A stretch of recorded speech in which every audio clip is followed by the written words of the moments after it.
अस्सलामु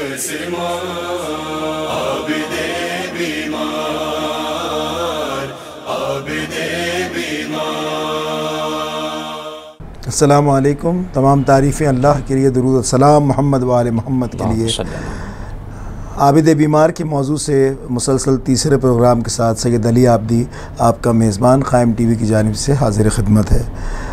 पिछले दो प्रोग्रामों में हमने साथ शरीक गुफ्तगू रहे मौलाना सैयद जवाद हुसैन आबदी साहब, और हमारे साथ आज भी हुज्जतुल इस्लाम वल मुस्लिमीन मौलाना सैयद जवाद हुसैन आबदी साहब मौजूद हैं। तसलसल के साथ गुफ्तगू जारी है। मौजू है आबिद बीमार, और इमाम चौथे इमाम के हवाले से मुख्तलिफ़ ज़ाविये से मौलाना गुफ्तगू फरमा रहे हैं, और मनाक़िब व मसाइब का दोनों क्योंकि इमाम के साथ मंसूब हैं, दोनों का सिलसिला जारी व सारी है। अस्सलामु अलैकुम व रहमतुल्लाहि व बरकातुहू। मौलाना साहब पिछले प्रोग्राम को ही तरतीब देते हुए उसके तसलसल को आगे बढ़ाते हैं। आपने फरमाया था कि इमाम का आपने खुतबा को मुख्तसरन बयान फरमाया था कि क्या तारुफ़ इमाम ने कराया जब दरबार कूफ़ा में हलचल मची, और उसके बाद से जो है वो उसका वाक़यात इमाम का तारुफ़ ही ऐसा था कि कौन आ गया कि लोगों ने कहा, वहाँ फरमाया, आपने बताया लोगों ने फरमाया कि ये कौन, तुम तो कह रहे थे किसी को लेके आए हैं जी, और ये तो कौन बोल रहा है, ये तो फिर इन्होंने क़ैद कर दिया। क़ैद करने के बाद इमाम ने अपने वहाँ पे क़ैद खाने में कैसे अपनी माओ बहनों को तसल्ली दी, और मतलब वो कूफ़े का जो क़ैद का ज़माना था वो कैसे गुज़रा इमाम का, भाई यही है अरसा कितना रहा और कैसे गुज़रा और क्या है। बिस्मिल्लाहिर्रहमानिर्रहीम। देखिए, कूफ़े में जो यूँ कहिए कि अहले बैत अलैहिस्सलाम को लाया गया था ना, वो दरअसल गवर्नर के पास गोया कि हाज़िरी थी। जो वहाँ का गासिब गवर्नर था उबैदुल्लाह इब्न ज़ियाद, जो हज़रत मुस्लिम का भी कातिल है और सैयदुश्शुहदा का भी कातिल है और तमाम अहले बैत का दुश्मन, और उसने कई असहाब को भी पैगम्बर के कत्ल करवाया, यानी दुश्मन इस्लाम। चुनांचे कूफ़े के अंदर उन सरों को लाया गया, उन सरों को शुमार किया, क्योंकि उसे फ़ी कस हर सर इनाम लेना था यजीद से। बाकायदा यहाँ तक कहा गया कि मुझे सर गिन कर दो ताकि इन सरों के प्रति इनाम लूँ मैं, और सबसे अहम तरीन नौज़ुबिल्लाह इस हवाले से सर सैयदुश्शुहदा का है कि उनका सर दिखा के मैं इनाम वसूल करूँगा। चुनांचे कूफ़े में जो क़याम था वो ज़्यादा वक्त नहीं था, और कूफ़े में जैसे कि खुतबे के बाद कि ये जो कैफियत थी, उसने समझा कि अगर यहाँ कुछ और देर इनको रखा तो बगावत ना हो जाए, कि तो आले रसूल है जिन्हें हमने कत्ल किया है, जिनको हमने बागी कह के कत्ल किया है। चुनांचे कूफ़े के क़ैद खाने में कुछ ज़्यादा अरसा नहीं है, कुछ वक्त वहाँ गुजारा है अहले बैत ने, अहले हरम ने, और कुछ वक्त के बाद फिर कूफ़ा से मुंतकिली है शाम की तरफ, जो एक तवील सफ़र है और हज़ारों मील का वो रास्ता है, जो ऊँटों पर, बेकजावा ऊँटों पर, घोड़ों पर, और सर्दी गर्मी धूप के मौसम के अंदर अहले हरम का वो काफ़िला, जो आप देखेंगे आज भी जो आपका इराक़ का जो आखिरी बॉर्डर मूसल कहलाता है, उधर से शाम की बॉर्डर लगता है रमल्ला जिसे कहा जाता है, उन रस्तों से यानी पूरी शहरी आबादी को छोड़कर वो मज़ाफ़ात से लेकर गए हैं। हिकमत अमली नोट कीजिएगा आप, ताकि शहरों के दरमियान कहीं कोई बगावत ना हो जाए, कोई तहरीक ना हो जाए, कोई मददगार ग्रुप ना आ जाए कि भाई ये वो मज़ाफ़ात से ले जाओ। और दूसरी वजह ये भी थी कि जितना अजियत में देकर पहुँचेंगे इनको पहुँचाया जाएगा, उतना ये कुछ बोलने के काबिल ना रहें।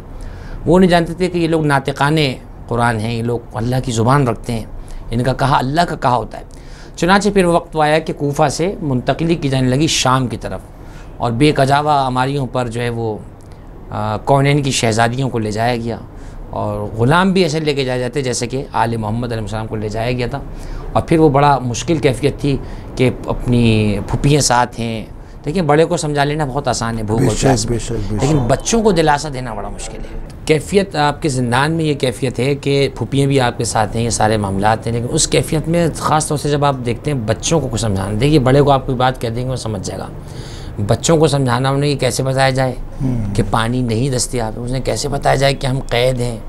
तो ये फिर मैं जुमला कहूँगा ये आम बच्चों के लिए तो हो सकता है, लेकिन वो बच्चे के जो काशान इस्मत और नबूवत के पले हुए बच्चे, जनाब सकीना बिन्तुल हुसैन सलामुल्लाह अलैहिमा, यानी वो शहज़ादी के जिन्होंने अपने बाबा को खुद रुख़्सत किया है वक्त शहादत, क्या उनके इल्म में नहीं कि हम किसी इम्तिहान से गुजर रहे हैं।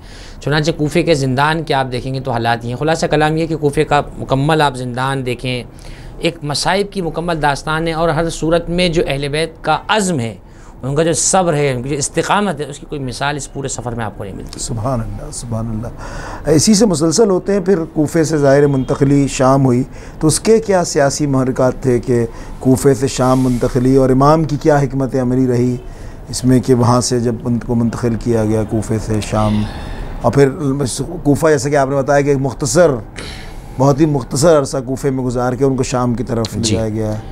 बिस्मिल्लाहिर्रहमानिर्रहीम। देखिए, इससे पहले आप इस सवाल की तरफ मुतवज्जे हों, हमारे सामीन भी इस बात को याद रखें और हम आपके तवज्जुह से ये बात पहुँचाएँगे। शाम के जोग्राफियाई पस मंज़र को समझ लें आप पहले, कि शाम एक शहर है, सीरिया पुराना उसका नाम भी तारीख़ में बहरहाल मौजूद है, और कदीम शहर है। शाम इब्तिदा से ही अहले बैत अलैहिमुस्सलाम के दुश्मनों का मरकज़ रहा है। आपको याद होगा जब मौला मुत्तक़ीन की शहादत हुई है, तो शाम में कुछ लोग बैठ के मुलाकात की शाम में आपस में लोगों ने, और उन्होंने कहा कि सुना है कि अली इब्न अबी तालिब को मस्जिद में कत्ल कर दिया गया है। उस पर दूसरे शामी ने, या तारीख़ आसम कूफ़ी ने लिखा है इन वाक़यात को, उस पर दूसरे ने ताज्जुब से कहा, मुझे नाज़रीन माफ़ करेंगे लफ्ज़ से कोट कर रहा हूँ, उसने ताज्जुब से कहा वो अली जो डाकू था, नाउज़ बिल्लाह, वो अली। दूसरे ने कहा अली मस्जिद में क्या कर रहा था, अली नमाज़ पढ़ता था। ये है शाम। और कौन सा शाम है कि 40 हिजरी वाला, जब मौला अमीरुल मोमिनीन की शहादत हो रही है। जब 40 हिजरी का शाम ये है, तो मुझे बताइए 61 हिजरी का शाम क्या होगा और कैसा होगा। चुनांचे ऐसी कैफियत के अंदर अब मुहर्रिकात तो बहुत वाज़ेह है भाई, कूफा तो गवर्नरशिप है ना, जी जी, पाए तख्त तो शाम है, बिल्कुल। खलीफा तो उस वक्त यजीद बना हुआ है, इनाम तो उससे मिलना है, पैकेज तो वो रिलीज़ करेगा ना, जो उन्होंने ये जुर्म किया है उसकी जो मराआत देगा वो तो खलीफा वक्त देगा जो यजीद है। अब हुक्म ये हुआ कि काफ़िला यहाँ से चलेगा और इसको लेकर जाएंगे। चुनांचे अपनी जबरूत, अपने तसल्लुत, अपनी बादशाहत, और यूँ कहिए कि अपने जुल्म और बर्बरियत की झूठी दास्तान को दिखाते हुए, मैंने झूठी का लफ्ज़ अलग से कहा है, अपनी झूठी दास्तान को दिखाते हुए काफ़िला निकला। और फिर वो भी तवील दास्तान है, तकरीबन 4 से 3 माह का, 5 माह का मुसलसल सफ़र करते हुए ये काफ़िला जो है धूप और अज़ियतें और सफ़र की सौबतें सहता हुआ पहुँचा है। और ये कारवान सफ़र में भी बहुत से निशानात छोड़ गया है। बहुत से बच्चे ऐसे होते थे जो माँ की गोद से ऊँटों से गिर जाते थे, उन्हें कोई उठाता नहीं था माँ, इसलिए कि जब ये इनके बड़ों के लाशों को बेगोरो कफन छोड़ के आ गए, बच्चों की लाशों को क्या हुआ। तो आप देखेंगे जब ज़ारात पे आप जाते हैं ना, इराक़ से शाम, रास्ते में बहुत सारे इमामज़ादगान की कब्रें मिलेंगी आपको, बच्चों की कब्रें मिलेंगी अहले हरम के, वो यही बच्चे हैं कि इलाके वालों ने वहीं पे वो कब्र बना दी, ना जाने कौन सा काफ़िला गुजरा था, ये कौन, और इमाम पे जुल्म भी करते रहे, जुल्म करते रहे, मुसलसल आपको अजियत है। सबसे बड़ी अजियत आपके लिए ताज़ियाना मारना यकीनन बहुत बड़ा जुल्म और तौहीन है, लेकिन सबसे ज़्यादा अजियत इमाम के लिए थी कि उनके सामने उनकी फूफी का नाम लिया जाए, उनके सामने उनकी फूफी का नाम लेके पुकारा जाए, उनको जो है वो उनके सामने अबुल फजल का सर पेश किया जाए। चुनांचे सियासी मुहर्रिकात यही थे कि अब यजीद की खुशनुदी को हासिल करने के लिए अहले हरम को वहाँ पेश किया जाए, और जिस शाम में 80 साल अमीरुल मोमिनीन अलैहिस्सलाम पे तबर्रा हुआ था, अब उनकी औलाद को वहाँ खड़ा कर अमीरुल मोमिनीन से जो बुग़्ज़ था उसका इंतकाम लिया जाए। लेकिन उन्हें नहीं पता था कि ये कैदी नहीं बुला रहा है, ये अपनी मौत को यजीद ने कूफे से बुलाया है। चुनांचे वही हुआ, इमाम सज्जाद का कूफे से शाम पहुँचना यजीद के लिए मौत साबित हुआ, और कुछ वक्त के बाद यजीद की हुकूमत ख़त्म हो गई और ख़ुद यजीद भी वासिल जहन्नुम हो गया। सुभान अल्लाह, सुभान अल्लाह। तो यानी आपने जैसा कि अपनी आखिरी गुफ्तगू में यही फरमाया कि शाम जो था दुश्मनाने अहले बैत का मरकज़ था जी। तो जब शाम ये काफ़िला पहुंचा, और शाम के बाज़ार, हम बाज़ार हमीदिया जो कि क़दीम तरीन बाज़ार है, जो आज तक जिसका जो कहते हैं ऊपर से देखो तो उसी तरीक़े से है, और जहाँ से सदर दरवाज़ा आता है, तो उसके वाक़यात बहुत हैं। और एक बात की गवाही और है, जो पिछले अभी आपने जैसे आप बयान फरमा रहे थे कि इमाम जो है हमेशा मोजिज़ात और वो दिखाते रहते हैं और वो नहीं करते हैं। तो इमाम, एक मशहूर वाक़या है कि इमाम पे जुल्म भी हो रहा है और फिर भी वो मोजिज़ा दिखा रहे हैं कि उनसे पूछा जा रहा है कि तुम्हारे भाई का सर कहाँ है, तो उन्होंने बताया कि उस संदूक में देखो तुम्हारे भाई का। तो ये भी इमाम का मौजूदा कि इमाम बता रहे हैं उसको जी जी कि तुम देखो। तो यानी कि वहाँ पे इमामत भी चल रही है जी, बिल्कुल। अभी मुझे बाज़ार का भी कोई मशहूर वाक़या कोई बयान फरमाइए हमारे नाजरीन के लिए, ताकि ज़ाहिर है जैसे अभी आपने बताया कि दुश्मनान अहले बैत का मरकज़ था शाम।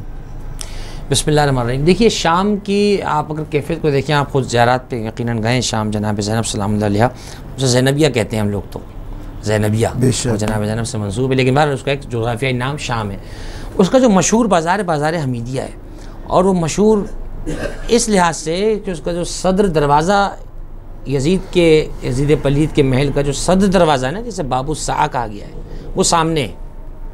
उस बाज़ार से, हालांकि आप देखेंगे कि उस दरबार तक आने के दीगर अल्टरनेटिव रास्ते भी हैं, लेकिन चूँकि अहले हरम की तौहीन मकसूद थी, उनकी जलालत को कम करना मकसूद था, उस बाज़ार में से लेकर आए जहाँ लिटरली आज भी पर्दे में औरत का गुजरना मुमकिन नहीं है। पर्दे में कह रहा हूँ मैं, उस कैफियत में अहले हरम को बेपर्दा उस कैफियत में लेकर आ रहे हैं, और खबे से खबा छिल रहा है। अहले हरम वहाँ पर हैं और एक रस्म में 12 गले हैं, और जो है वो कैदियों की तरह लेकर आया जा रहा है। और ऐसे इमाम सज्जाद सलाम सर झुकाए जो है वो साथ साथ चल रहे हैं। ऐसे में एक कारी कुरान, आपने पूछा ना बाज़ार हमीदी को वाक़या है, एक कारी कुरान मिला। इमाम इब्न जौज़ी अहले सुन्नत के आलिम में तज़किरतुल ख़वास में लिखा है उन्होंने। इस तरीके से इमाम इब्न हजर ने सवाइक़ मुहर्रक़ा में इसको लिखा है। कहते हैं कि कारी आया, उसने देखा, फरमाया, कारी ने इमाम को देख के पूछा, मन अंता, तुम कौन हो? इमाम ने फरमाया अनल असीर, मैं एक असीर हूँ। फिर उसने कहा कहाँ से आए? इमाम ने फरमाया मिनल मदीना, हम मदीने से आए। तो उसने पूछा कि किस कबीले से ताल्लुक़ है? इमाम ने अपने कबीले का तारुफ़ कराया। फिर इमाम ने उससे पूछा हल क़राअत फ़िल क़ुरान हामीम सजदा, क्या तूने कुरान में सूरह शूरा को पढ़ा है? क़ुल ला असअलुकुम अलैहि अजरन इल्लल मवद्दत फ़िल क़ुरबा। उसने कहा मैंने इस चीज़ को पढ़ा है। उसके बाद इमाम ने फरमाया वो मवद्दत जिनसे रखने का कहा गया था वो हम ही तो हैं कि जिनकी मवद्दत को अल्लाह ने फ़र्ज़ किया था। फिर इमाम सज्जाद फरमाते हैं अगर अल्लाह हमसे दुश्मनी रखने का हुक्म देता तो दुश्मनी इतनी न रखी जाती जितनी दुश्मनी हमसे मोहब्बत का हुक्म रखने के बाद दी गई है। तो ये बाज़ार हमीदे की कैफियत है। और फिर दरवाजे को बाबू सा इसलिए कहा जाता है क्योंकि उस पर तकरीबन कई घंटे शहज़ादिये को खड़ा रखा है, सिर्फ इसलिए कि दरबार शाम में आईना बंदी की जा रही थी कि जहाँ से शहज़ादिये गुजरे उनका जो है वो तमाशा दिखाया जाए। ऐसी कैफियत में शाम का बाज़ार गुजरा और फिर वो दरबार का वाक़या है कि दरबार में आपका दुखूल हुआ है और दरबार में आपको दाखिल किया गया। वहाँ पे भी शादियाने बज रहे हैं और ढोल ताशे बजाए जा रहे हैं और बेपर्दा लोग वहाँ उबाश और बदमाश किस्म के लोगों को, यानी दरबार आम उस दिन खुला हुआ था, पब्लिक को इजाज़त थी कि दरबार में आ जाए, जैसे आज गवर्नर हाउस के खोल दिया जाता है। तो खैर अहले बैत अलैहिस्सलाम के लिए जितना उन्होंने तौहीन का इंतज़ाम किया उतना उनके रब ने उनकी इज़्ज़त का एहतराम किया। और आखिरकार शाम के अंदर भी अहले हरम की फजीलत का यूँ कहिए कि डंका बजा और साबित हो गया कि जिनके अजदाद अजानों में नमाज़ों में ज़िंदा हैं उन्हीं का जिक्र हमेशा बढ़ता रहने वाला है। सुभान अल्लाह सुभान अल्लाह। इसीलिए मेरे ख्याल इमाम रोए भी तो लोग कहते थे कि शहादत आपकी मीरास है। इमाम कहते थे, इमाम फरमाते थे कि शहादत तो हमारी मीरास है मगर शाम जब भी इमाम से किसी ने कलाम किया 3 दफ़ा कहते हैं शाम। बहरहाल ये तसलसल के साथ हमारा मौजू चल रहा है, बहुत ही खूबसूरत आप अल्फाज में अदायगी बयान कर रहे हैं। तो इसी को आगे लेते हैं। दरबार का कोई एक ज़ाहिर दरबार पहुँच गया है, उसका एक अहम वाक़या मैं क्या करूँ, मुझे जब मैं आपसे बात कर रहा हूँ तो मुझे याद आ जाता है, यानी इमाम ने कहाँ कहाँ अपने मोजज़ात और अपनी बातें दिखाई कि जहाँ बीवी ज़ैनब का एहतराम, अपनी फूफी का एहतराम कि वो बैठ गई और कहा कि आप क्यों बैठ गई, तो उन्होंने कहा कि मैं बाबा का इंतज़ार कर रही हूँ। और उसके बाद दरबार में जाने के बाद को उनका वाक़या और 1 साल जो या जो भी टाइम जो गुज़रा है वो आप बताएंगे, तो वो ज़िंदान में कैसे गुज़रा वहाँ पे, और उससे पहले दरबार हो गए वाक़या ताकि हम इसी पे। देखिए दरबार में जब दाखिला हुआ है तो बड़ी अजीब कैफियत थी, बड़ा अजीब गरीब जुमला है मक्तल का कि यजीद ने हुक्म दिया कि अभी काफ़िले को ज़रा बाहर रोको। शतरंज खेल रहा था और शराब पी रहा था। उसने कहा ज़रा काफ़िले को कुछ देर अभी बाहर रोको, मैं ज़रा अपना ये खेल पूरा कर लूँ। इसीलिए रवायात में है कि हमारा शिया शतरंज खेलने वाला नहीं हो सकता, हमारा शिया शराब नोश नहीं हो सकता, क्योंकि शराब और शतरंज को उसने इतनी अहमियत दी कि सरे सैयद शुहदा सामने। हालांकि ये खुद ही सबसे बड़ी तौहीन है कि इमाम का सर इस तरह काट के दरबार में लाया जाना, ये कम तौहीन नहीं है। बालाए तौहीन बालाए तौहीन ये है कि तू एक हराम फेल खेल रहा है और अहले हरम को वहाँ रोके रखा।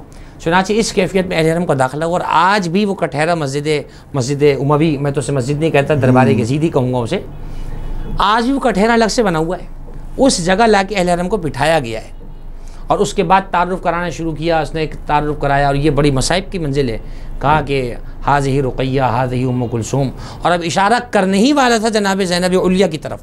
ऐसे में ज़हरा की नमक़ार जनाब फ़िज़्ज़ा सलामुल्लाह अलैहा खड़ी हो गई। सुभान अल्लाह। अब्बास जी अपने हाथ को नीचे कर ले तो जो शर्म नहीं आती, नबी नवासियों की तरफ, नबी की नवासियों की तरफ इशारे करता है। तो यज़ीद ने कहा ये औरतों के झुरमुट में मगरूर औरत कौन है जो सर झुकाए बैठी है। तो उस वक्त कहीं से आवाज़ आई हाज़िही ज़ैनब इब्नतु अमीरुल मोमिनीन। सारा दरबार घुटनों पर उठ के देखने लगा, अली की बेटी दरबार में आई है। हर कोई एक दूसरे से पूछ रहा था कि अली का कोई बेटा ज़िंदा नहीं रहा, अली की बेटियां दरबार में आई हैं। अब जनाब ज़ैनब को अगर खुतबा न दिया तो भाई की शहादत रायगां चली जाएगी। अब जनाब ज़ैनब सलामुल्लाह अलैहा ने अपने बाबा के लहजे को अपना पर्दा बनाया और तारीख़ तबरी के जुमले ये हैं कि आपने खुतबा दिया कअन्नहा तंतक़ु बिलिसान अबी है, ऐसे बोल रही थी जैसे ज़ैनब नहीं, ज़ैनब का बाबा अली बोल रहा है। और बीबी फिर उससे मुखातिब हुई, फरमाया कि ये मेरे लिए मुसीबत है कि मैं तुझ जैसे शराबी से मुखातिब हूँ, लेकिन अगर मुखातिब ना हूँ तो इनको पता नहीं चलेगा कि हम पर क्या जुल्म किया गया और हम लोग कौन हैं। ऐसे में पैगंबर के एक सहाबी हैं और वो नाबीना सहाबी हैं, और एक मरतबा अचानक से अब्दुल्ला इब्न उफ़ीफ़ अज़दी, अब्दुल्ला इब्न उफ़ीफ़ अज़दी ने अचानक से जैसी बीबी की आवाज़ सुनी कहा अल्हम्दुलिल्लाह। उसने कहा, किसी ने पूछा तुम अल्लाह अल्हम्दुलिल्लाह क्यों कह रहे हो? का शुक्र मेरे मौला अमीरुल मोमिनीन वापस आ गए, उन्होंने सच कहा था कि मेरी रजअत होगी, मैं दुनिया में पलट के आऊँगा। अली की आवाज़ आ रही है। किसी ने कहा ये अली नहीं है, हाज़िही बिन्तुहु, ये उनकी बेटी हैं। तो ताज्जुब से अब्दुल्ला इब्न उफ़ीफ़ अज़दी का अल्लाहु अकबर। तो उसने पूछा लिमाज़ा कब्बरते, तुम तकबीर क्यों कह रहे हो?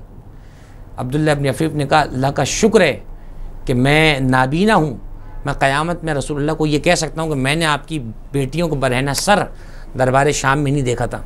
और ऐसी कैफियत में ये वाक़या और आखिरी जुमला क्या कि आपके सवाल को यहाँ ख़त्म कर रहा हूँ। जनाब सकीना सलामुल्लाह अलैहा ने फूफी से सवाल किया, ऐ ना अभी, पूरे रास्ते नहीं देखा ना बाप को कहीं।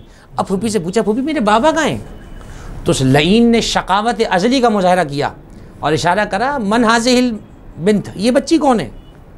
ये मुसीबत का ही जुमला बहुत था। तो ऐसे में किसी ने कहा हाज़िही इब्नतुल हुसैन, ये हुसैन की यतीम बेटी है। अब वो अजीब गरीब जुमला है, शोकनामा अली मोहम्मद ने लामा इश्तिहार दी, तमाम मकातिल निगारों ने लिखा। उसने कहा हबली हाज़िहिल जारिया नाउज़ुबिल्लाह, उसने कहा ये बच्ची मुझे कनीज़ी में दे दो। ये जुमला सुनना था जनाब ज़ैनब सलामुल्लाह अलैहा खड़ी हो गई, फरमाया यजीद अपनी ज़बान को लगाम दे, तू नबी ज़ादियों को कनीज़ी में तस्लीम कर रहा है, मेरे होते हुए ये जुर्म नहीं हो सकता। चुनाचे आप आड़े आ गई, जनाब सकीना सलामुल्लाह अलैहा को इस तरह से तलब नहीं किया गया। फिर एक मरतबा उन्होंने पूछा मेरे बाबा को एक दफ़ा कोई दिखा दो। उसने तख्त के नीचे से सर को तश से निकाला है और जैसे ही कपड़े को हटाया है तो जनाब सकीना ने अपने बाबा का सर देखा तो बच्ची चाहती थी कि बाप के सर की तरफ दौड़े। एक मरतबा फूफी ने बच्ची को गले से लगा लिया, उसने खीज़रान, एक दरख्त की छड़ी होती है ख़ास, उस छड़ी को ऐसे उठाया है और शराब के जाम में डुबो कर नाउज़ुबिल्लाह नाउज़ुबिल्लाह उसने दंदाने मुबारक पे लगाया है और जुमला का मा तबस्समत मुब्तसिमन या हुसैन, हुसैन तू कितना अच्छा लगता था मुस्कुराते हुए। ये अजीब व गरीब ज़ैद इब्न अरक़म कहते हैं या यजीद इरफ़ा क़दी वक़अन शफ़तय, यजीद अपनी छड़ी को हटा ले, वल्लाहि रअयतु रसूलल्लाह, अल्लाह की कसम मैंने अल्लाह के रसूल को देखा था, वह अपने होंठों को हुसैन के होंठ पर रख के कहते थे इन्नहु मिन्नी व अना मिन्हु, ये मुझसे है मैं इससे हूँ। चुनांचे शाम के दरबार में भी ये वाक़यात हैं। और बेटे ने सब्र किया, उनके बेटे मोहम्मद सब्र की आला मेराज पर है। फिर अपना खुतबा भी इमाम ने वहाँ दिया, अपना तारुफ कराया और वो खुतबा यजीद की हुकूमत में आखिरी कील साबित हुआ उसकी ताबूत के अंदर।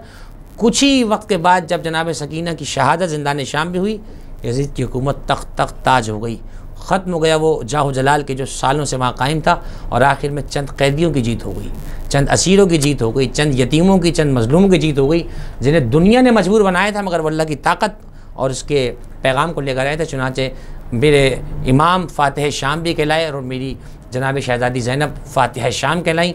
और यूँ आज भी शाम अली की बेटी का है, किसी का होगा लेकिन आज शाम अली की बेटी का है। बेशक ये शाम की एक दास्तान है जिससे इंसान का दिल यकीनन आज़मूद। और इमाम से मंसूब है पूरी, इमाम कमीन किरदार इमाम का है जी, यानी कि क़िबला काबा इस पूरे वाक़े के सैयद साजिदीन आबिद और बीमार, साथ साथ हिकमत अमली भी करते रहे, इमामत के फ़राइज़ भी अंजाम देते रहे और घरेलू फ़राइज़ भी, अपनी छोटी बहन को दफन भी वहीं किया। और उसी के बाद सारा आपने जो मामलात बयान फरमाए कि यजीद बिल्कुल ऐसे तख्त उलट गया। नाज़रीन इकराम, प्रोग्राम का वक्त ख़त्म हुआ चाहता है। इंशाअल्लाह इसके साथ ही आबिद बीमार के आखिरी प्रोग्राम के साथ हाज़िर होंगे। हमने बहुत कोशिश की कि जितने ज़्यादा मौज़ूआत को इसमें समेट सकें। हम शुक्रगुज़ार हैं मौलाना जवाद हुसैन आबदी साहब के। क़ायम टीवी की जानिब से अपने मेज़बान अली आबदी को इजाज़त दीजिए। खुदा हाफ़िज़।